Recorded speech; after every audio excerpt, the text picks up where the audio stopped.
The man accused of fatally stabbing Felipe Reyes is being held on $750,000 cash bail. He appeared in court to face charges of aggravated murder. PNC also visited the crime scene today, where we spoke with a witness who shares with us how he found Reyes lying in a pool of blood. I was sleeping on that time. Yeah. Then all of a sudden, he woke me up. Who woke you up? Felipe. Oh, they call him Phil. It was just after midnight Tuesday when Anthony Zhao says he saw Felipe Reyes and Fred Isotero John outside in a patio drinking together. It would be the last time Zhao would see Reyes alive. Zhao explains that Reyes and John were arguing at the time, so he decided to go back to his unit to sleep.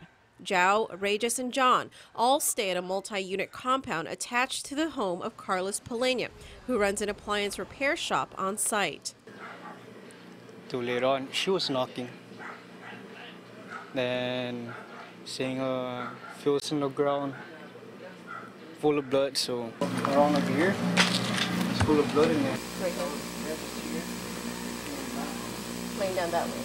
Zhao said he called 911, and not long after, police and an ambulance arrived. Where was Fred at this time? Inside. Inside there, that unit. Okay. So when I was checking on him, I was scared too, because he may come out and what if I'm next to you? Know? Fred John was later taken into custody for questioning, but Zhao and Polena tell PNC that John denied any involvement, telling them and police that he was sleeping the whole time. Polena didn't want to go on camera, but he told us that when he entered John's unit, he saw a trail of blood leading up to John's bed and his toilet. John appeared in court today to face murder charges.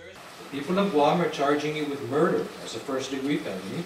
There's also another murder charge, also as a first-degree felony. Zhao and Polena tell PNC that John only became disorderly and belligerent recently when he began drinking this year. Polena also says John has threatened Reyes in the past, one time even with a machete.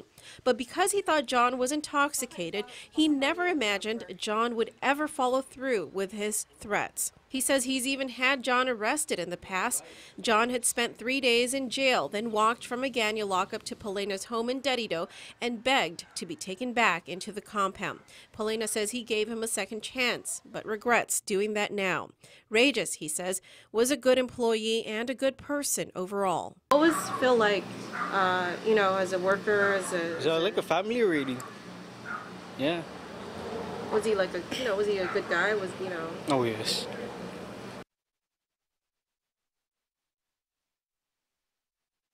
Meanwhile, PNC met with the parents of Felipe Reyes, and they share with us how this horrible tragedy has affected their family. Reyes' mother, Frances Chargualaf, says she was very close to her son, saying he visited them every day for breakfast. We miss him greatly. Yeah, we miss a lot. He comes in the morning. My wife makes him breakfast at lunch. Every day she missed it. Because we always get to see him every day. So he always comes by in the morning? Yes, always every morning. Yesterday morning was the first time that Reyes missed his breakfast date with his parents. Instead of a visit from their son, they got a visit from Carlos Polena, their son's boss, who broke the news that their son was stabbed and was at the Guam Memorial Hospital. Doctors there told Ike and Frances Chargualaf that there was nothing more they could do for their son. He was already brain dead. The Chargualafs say they begged the doctor to try one last time to revive their son, but that attempt was unsuccessful. They asked me what my decision. I said, go ahead and unplug. You cannot do anything no more. We just don't want him to suffer anymore. Because dentist stopped already. What has it been like for you and your family? Actually, it's kind of speechless right now. We're just trying to get everything taken care of with the churches of the masses and the funeral home. Reyes' co-worker and friend, Anthony Zhao, says this tragedy has also been very difficult for him. I don't know, man, it really hurts too, because, we were close ever since I started over here. We're close already, and, it hurts for me to just see him laying down there full of blood. And So when you found out that he died? Yesterday, I don't know, I just sucked it in, like, I don't want to cry, If I cry, not cry, but just tears, you know. Yeah. If I do that, I'm gonna end up getting more mad. I always miss my son.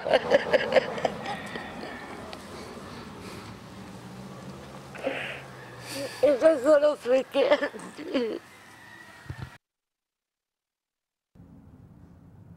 Again, Fred Isotero John, the man believed to have fatally stabbed Reyes, is being held on $750,000 cash bail. His next court appearance is on February the 27th at 4 p.m. In yet another